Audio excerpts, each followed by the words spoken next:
people would just brush it off. Oh, it's nothing. She'll get over it. Sure. And at the same time, she didn't think anything was wrong with her. So she didn't feel like she needed the help.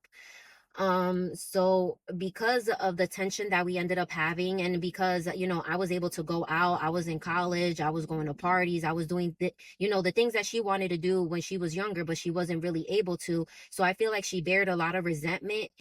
It was just overwhelming for me because at the end of the day, I was trying to do my best to help her in the circumstances that she was in, but I was only a kid myself, so for me to bear any type of responsibility for an adult, it was crazy to me. And I always felt like I had to be the mature one, or I had to be the responsible one when she was the older sister or the older sibling. So at one point, I just said, you know what, I'm not doing this no more. I'm not going back and apologizing because I didn't do anything wrong. And that led essentially us to not even speaking for 10 years. She was so mad. She was just like, you know what, if you don't want to talk to me, I'm not talking to you. And that ended up shooting me in the foot ultimately, because once I had my daughter and once I wanted, to try to communicate with her, she didn't want to communicate with me anymore. And at certain points in time, she no longer let me see my niece and my nephews anymore. So I was gone for a majority of their childhood.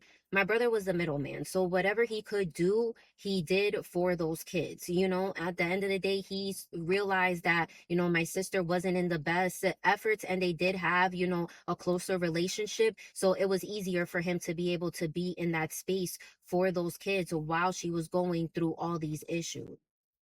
I am grateful to say that the last 2 years while she was on earth, we were able to reconnect and build our relationship. And, we ended up saying agree to disagree. At the end of the day, I love you. You're my sister. I've always looked up to you. I've always wanted a relationship with you.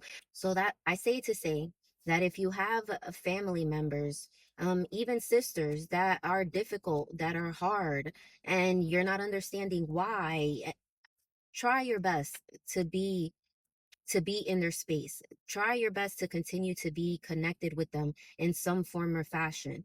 Even if you have to take breaks, even if you have to set boundaries, that is okay. And I regret that day that I decided that I wasn't going to be the bigger person anymore, because that hindered me for being with her and possibly even getting her the help that she needed to be able to recover for 10 years.